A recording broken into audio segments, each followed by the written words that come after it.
Hello everyone, my name is Hamid Darbandi. I'm a PhD student from University of Twente Pervasive Systems Research Group. The title of paper is A Machine Learning Approach to Analyze Riders' Effect on Horse Gait Using On-Body Inertial Sensors. So why exactly we want to analyze riders' effects? So first we want to understand effects on horses' gait to assess the performance, which means that we want to look at performance biomechanically and look at the improvement of performance of sport horses especially, and also for health monitoring, which is detection and prediction of health abnormalities, which is dependent on the horse's gait. Also, we want to monitor, or better to say label, the horse-ridden state automatically. Why we want to do this? Because for the effects on horses' gait, and the manual labeling is not always feasible because horse is performing on such places that we cannot manually label it, label the gait, label the rider or not rider. So then the assessing the performance or health may becomes affected. So how we want to analyze this effect actually? So we want to detect a variation between gait patterns when the horse is ridden and when the horse is not ridden. We compare the horse gait patterns when the horse is ridden or when it's not ridden, as I said, using machine learning. So machine learning will help us to avoid manual labeling tasks, and which is also in most cases work better than not using the machine learning. And also using a device to measure horse gait patterns on the field. So field is where the horse is walking, where the horse is being ridden. So the device could be IMU, or inertial measurement unit, because it's portable and it is capable of measuring gait kinematics. It gives you signals and you can measure the gait kinematics. And also it can perform automatically and without manually coding it or whatever. So you can just set it and it works automatically. So the study goals are: we develop a model for classifying the riding state of the horse by using body-mounted IMU signals. Then we optimize the classification models in terms of algorithm, machine learning algorithm, and the locations for IMU placement, which in this case is only 2 body locations in this paper. And we also detect the most affected kinematic parameters using a feature selection method. So we want to understand how does the rider affect the horse gait.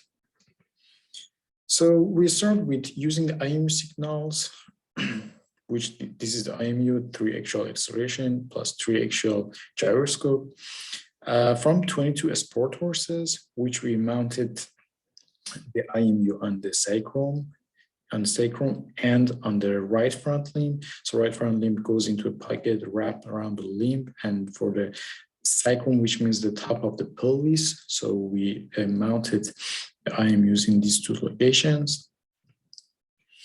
Then we window the data to 2.56 seconds, which is 512 time steps. Contains at least 1 stride. We did this because sometimes the horse is too slow when it walks, and then we wanted to be assured that there is 1 stride in the window, because we wanted to extract stride-based features. Then we assigned the labels to window. So we looked at the sport horses and we manually labeled when it is ridden and when the horse is not ridden. So without rider, it looked like this, and with rider, it looked like the right one. Then we started the feature extraction process, which we extracted features, time-based features and frequency-based features, which are as on the bottom of the screen. And also the kinematic parameters, which are stride stance and swing duration, speed and range of motions, and also maximum wind, which is the really important parameter in health applications of horse. Then we combine all of these together, which made up to 208 features. So then we use the feature selection method to find out the most important features, which is neighborhood component analysis, the feature selection method. And we chose the top 10 features. And also we wanted to see which IMU work better. So we use only the parameters that are specifically for cyclone features or cyclone IMU features, and also limb IMU features, right front limb IMU features, and also all features. We want to see how does it work with combining these two IMUs together. So the algorithms that we used were four. These were random forest decision tree, linear discriminant analysis, and support vector machine. Then we use leave one subject out training and testing because we wanted to make sure that the model is not biased through the subjects. So which means that because we had 22 horses, we did the training and testing 22 times. So we calculate the z-score from training set, and then we normalize both training and testing sets. Then we train the model using a training set, classification models, and then we train and then we use the trained model with the testing set to evaluate the model. So we did that 22 times, and then we averaged the evaluation results, which means that it is the overall model performance. So we compared it with the assigned labels that we assign to the windows, they're written and not written. So for the results, we have the accuracy of the models, which with all features and top 10 features, with all features, we had almost 97% accuracy, and with only the top 10 features, we're using the feature selection method, we had more than 90% on the random forest algorithm. And the accuracy of random forest model per gait, so we just use a walk and trot for the horse. And then for the limb only, we see that we have higher accuracy on the models that are based only on the limb IMU features. And the performance of the random forest model, so we say the best performance that we had in this paper was as plot on the right side, and also sensitivity and specificity were also presented here. So the top 10 features included the magnitude of FFT, first coefficient, and angular range of motion, and maximum value of angular velocity. So these parameters were really important, as we can see on the right side. These are compared together without rider and with rider. So the magnitude of FFT can almost present the stride duration, and so we can see the stride duration is really important. When there is no rider, the horse is supposed to go really with more discipline, but when there is a rider, the horse feels that there is a weight on the horse, or the horse start to feel excited feelings, and then it goes like this. The strides just go from 0 to 1.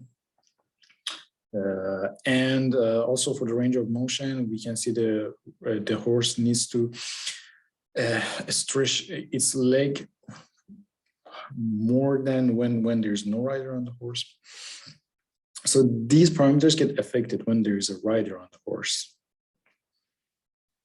So as a conclusion, we saw that the pelvis and limb kinematics are affected by riding, and the most affected ones are the top 10 that we selected using the neighborhood component analysis or our feature selection method. So the IMU placement on limb is better than on cyclone for rider assessment in terms of models performance. So as we saw, it is more than, the accuracy is more than cyclone-based model. And also for the practicality. So when we want to mount IMU on a limb, as I described, we just wrap it around the limb, or we put it on a pocket, which is designed for the limb and is wrapped around the limb.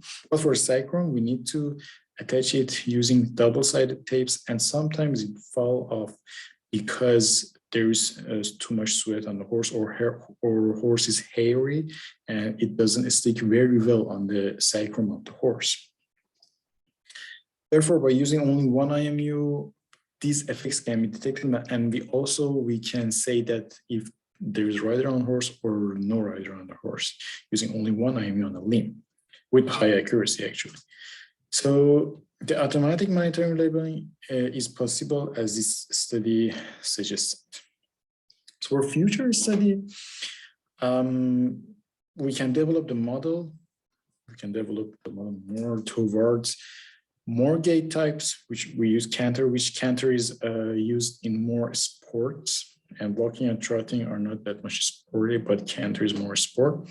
And also real-time integration, which is, we actually did this for real-time integration, and we want to see, for example, predict the health abnormalities or detect the health abnormalities. Therefore, we need a real-time integration on the sensor. For example, we can implant it on the sensor, and it can do this. The sensor can label this automatically, and then further studies, further evaluation can be done on the data when we know if there is a rider on horse or no rider on horse. And we can mount the IMU on the rider instead of the horse. So maybe it's difficult to just mount IMU on the rider, on the horse. But if, for example, rider put an IMU or a mobile phone on the pocket, so easy, and then we can see if there is a rider on horse or no rider. And actually, we can see that maybe on the future studies, it is possible to see the effects and which parameters get affected using the IMU on the rider. So this was the presentation. Thank you for listening.